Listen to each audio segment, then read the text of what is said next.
Yaxı çöldəki əzizlənir, evdəkini aldadırlar. Səbəb nədir? Deyim sizə. Şikayət edən qadın, narazı qadın, məmnuniyyətsiz qadın, özünün gücünü bilməyən, özünü uşaqlıqdan, anadan, atadan dəyərli bilməyən qadın və anası, atası da əziyyət içində olubsa, o qadın gəlir narazı şəkildə, əvvəlcədən narazı, düşünür ki, mən ailə quracam, kişi mənim həyatımı qurtaracaq, məni xoşbəxt, bəxtəvər eləyəcək nağıllarında ailə qurur. Və gəlir istədiyi olmayanda, aləmi qatır bir-birinə. Günahlandırır onu. Niyə indi kişi evdəkini istəmir, çöldəkini əzizləyir? Sizin enerjiniz nədirsə, düşünün ki, siz bu enerji ilə qarşı tərəfi qidalandırırsınız. Bu təkcə kişiyə aid deyil, siz uşağınıza da o enerjini verirsiniz, işinizə də, özünüzə də, evinizə də, doğmalarınıza da. Sizin içinizdə nədirsə, çölü onu verirsiniz. Və sizin içinizdə kin, küdurət, nifrət, narazılıq, məcbursan, eləməlisən, borcundur. Qadın da özü ya uşaq pozisiyasındadır, heç nə eləmir. Mən qadınam vəssalam nöqtə. Ya qulluqçu olur, kölə olur da, bilmir neynəsin. Ya da ki, dastiqatır. Başı bu iki etapı keçir. Sonra deyir ki, bu kişilərə şey yoxdur, başlayır onları əzməklə məşğul olmağa. Bizneslər qurur, pullar qazanır və kişini heç məhv edir. Və yanında da alfonslar olur. Amma bu üç kateqoriyanın heç birində qadın xoşbəxt deyil. Üçündə də kişi aldadır. Niyə aldadır? Çünki siz xoşbəxt deyilsiniz. Siz münasibətə girirsiniz ki, gəl məni xoşbəxt elə. Bu elə işləmir. İçinizdə sülh yoxdursa, hücum varsa və siz qarşı tərəflə hücuma girirsiniz, sonra onu günahlandırırsınız. Narazısınızsa içinizi şəfalandırmaq lazımdır. Qorxudasınızsa, yəni ki, bacarmayacam, olmayacaq, belə olacaq, elə olacaq, alınmaz, birdən nə olar, gedəcək. Deyirsiniz ki, evdəkini əzizləmir. Bu misal, bu sizin yaşadığınız reallıq var. Bu təsadüfün sizdə deyil də. Siz bunu uşaqlıqdan, balacalıqdan görmüsünüz. Sizin şuuraltınız bu senarini əzbər bilir. Və bizim şuuraltımız bizə təkrar olanı yaşadır. Bizdə nə varsa içimizdə onu. İndi xatırlayın ki, atanız ananızı əzizləyirdi, babanız nənənizi əzizləyirdi, xala bibinizi əzizləyirdi, yoldaşları. Amma çöldəkiləri niyə əzizləyirlər? Çünki çöldəki qızlar, baxın, evli kişi ilə görüşən heç bir qadın özünə dəyər vermir. Hamısı ağrı, problem içindədir. Ruhları, qəlbləri qan ağlayır o qadınların. Düşünməyin ki, sizi atdı, yaxşısına getdi. Heç bir özünə hörmət eləyən, özünə dəyər verən qadın evli kişi ilə görüşmür. Ona görə yox ki, siz nəyə görə? Özünə yaraşdırmır ki, mənim həyatımda gözəl, yaxşı kişi məni sevə bilər. O buna inanmadığı üçün belə eləyir. Və elə qadınlar da özlərinə nifrət edirlər. Baxın, yüzlərlə qadınla işləmişəm də, yüzlərlə. Və nə qədər çox elə qadını, hələ bir qadın tanımıram ki, desin ki, mən evli kişi ilə görüşürəm, xoşbəxtəm. Birini belə tanımıram. Yüzlərlə. Bəlkə də minə yaxın, bilsin nə qədər. Tək Azərbaycanda yox ha. Bütün xarici ölkələr, rus dilli yaşayan ölkələrdə, digər ölkələrdə yaşayan insanlarla o qədər çox qadınla işləmişəm. Xristiyanı ilə də, müsəlmanı ilə də fərqi yoxdur. Özünə dəyəri olan, bu travmalı qadınlardır. Bunlar pis qadınlar deyil. O demək deyil ki, onlar pisdilər. Onlar sadəcə o qədər uşaqlıqda alçaltma olub valideynləri tərəfindən, tərk ediliblər valideynləri tərəfindən. Baxın, elə analar var ki, indi günahkarlığınız qalxsın, ona görə demirəm. 3 yaşına qədər uşaqlarınızı 1 yaş, 2 yaş atırsınız nənəyə, babaya, nyankaya, kimə gəldi çıxırsınız, gedirsiniz. Sonra o uşaqlar başlayırlar, ömür boyu tərk edildi duyğusu yaşayırlar. Neçə gənc qızlar var, göz yaşlarını saatlarla axıdırlar ki, məni istəmirlər. Baxırsan, haçansa balacadır, körpədə uşağı atır, ana çıxır, gedir. Uşaqlarınızı 3 yaşına qədər qoyub aylarla getməyin heç kimə. İşiniz var, gücünüz var. Onu nəzərə alın ki, bu uşağın taleyi ilə oynayırsınız belə eləyəndə. Uşağı 3 yaşına qədər yanınızdan ayırmaq olmaz. Timbol aylarla, illərlə atırlar. Nənəyə verir uşağı, üzün çöndər gedir ki, qoy nənə böyütsün. Bilirsiniz uşaq hansı travmanı alır. Sonra bir ömür boyu gəzir. Hansı kişi məni sevəcək? Anam atdı getdi, mən kimə lazım ola bilərəm düşünür ki bu dünyada. Uşağın analizi yoxdur. Yəni indiki problemlərin kökü oradan gəlir. Gələk sizin sualınıza ki, evdəkini aldadır, çöldəkini əzizləyir. Birinci o əzizlədiyi qadın var, çöldəki. O çöldəki heç bir məsuliyyəti götürmür kişinin. Çöldəki kişinin mənfi olanda ancaq əyləncəsinə cavab verir. Bunlar uşaq pozisiyasındakı qızlardılar. Bunlar özləri də bilmirlər, nə inirlər. Bilirsiniz də, hər evli kişi ilə qurduğunuz münasibətdə travmanızın üstünə travma gəlir. Özünüzə daha çox əzab verirsiniz. Elə bilirsiniz ki, çarəm yoxdur da. Deyirlər ki, çarəm neyniyim mi?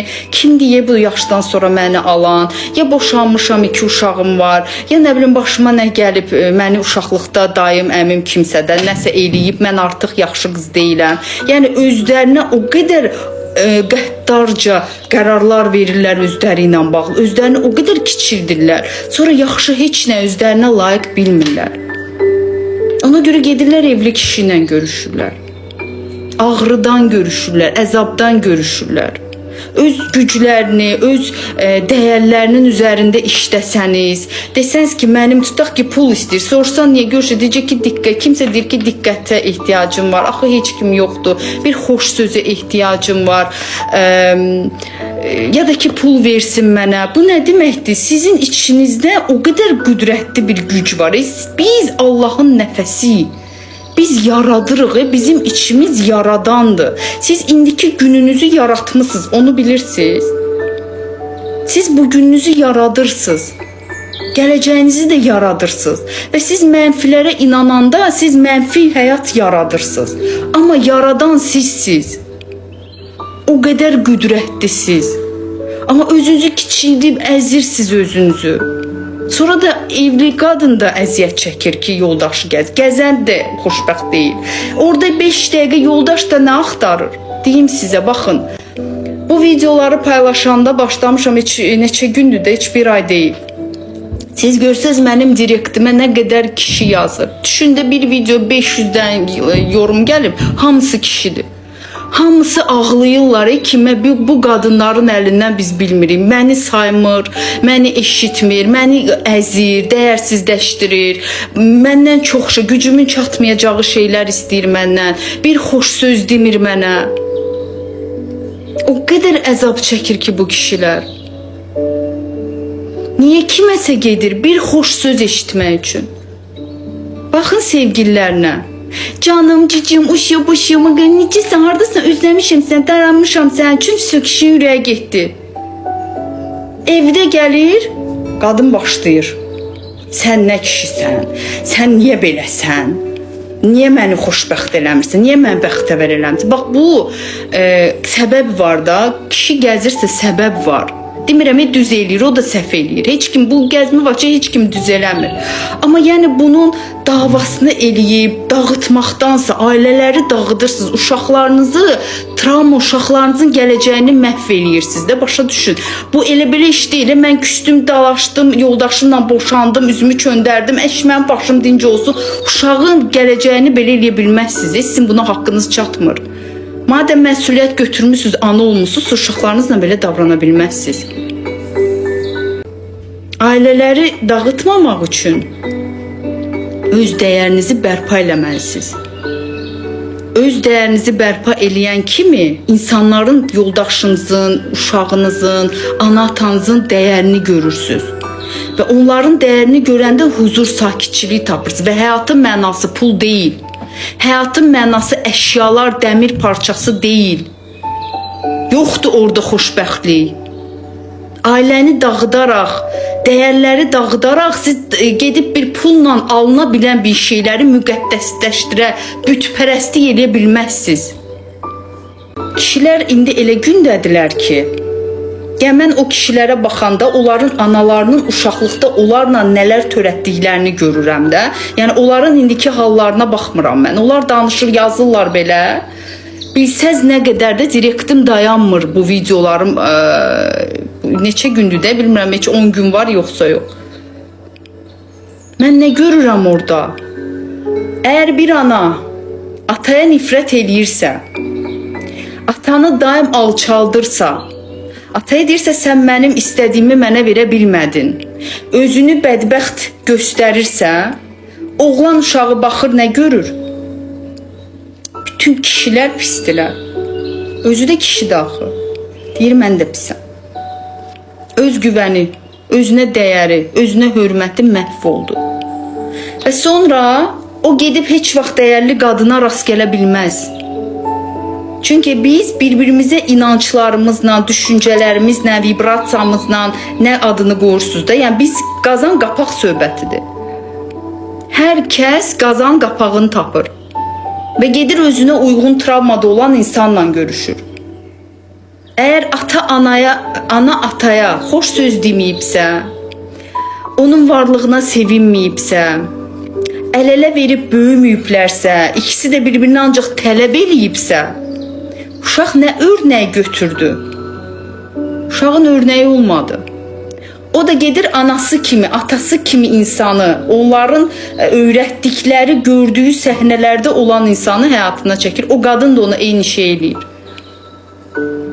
Niyə burada qadınlara deyirəm də? Çünki qadındır yaradan, təməl qadındadır, qadının məsuliyyətindədir bu iş. Qadının işi pul qazanmağın dalınca qaçmaq deyil, ya da ki özünü açıq-saçıq qoyub kişilərdən pul davası eləmək deyil qadının işi. Qadın öz dəyərini biləndə kişi bu dünyaya, zaten kişinin işi qadına xidmət eləməkdir.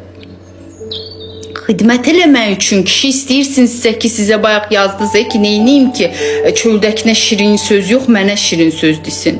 Siz dəyərinizi biləndə öz dəyərinizi, özünüzü yaxşı şeylərə layiq biləndə, yəni içinizdə sülh olanda, sülh olmaq üçün siz keçmişi bağışlamalısınız, ana-atanı bağışlamalısınız, yaşadılanları bağışlamalısınız. Çünki siz yoldaşınıza gələnə qədər artıq çiyninizdə bir ton yüklə gəlmişsiniz. Həmin yükləri də tökürsünüz ora, o da öz yükü ilə gəlib. 2 nəfər ailədən gələn yükləri, zibilləri gətirir, tökür ortalığa, aləmi qatırsınız bir-birinə. İçinizdə sülh olanda ətrafınızda sülh var. İçinizdə müharibə varsa çöldə dağıdırsınız. Və qadın cəmiyyəti formalaşdırır, qadının əlindədir bütün bunlar. O qədər güclüsüz ki, o qədər dəyişirsiniz ki hər şeyi.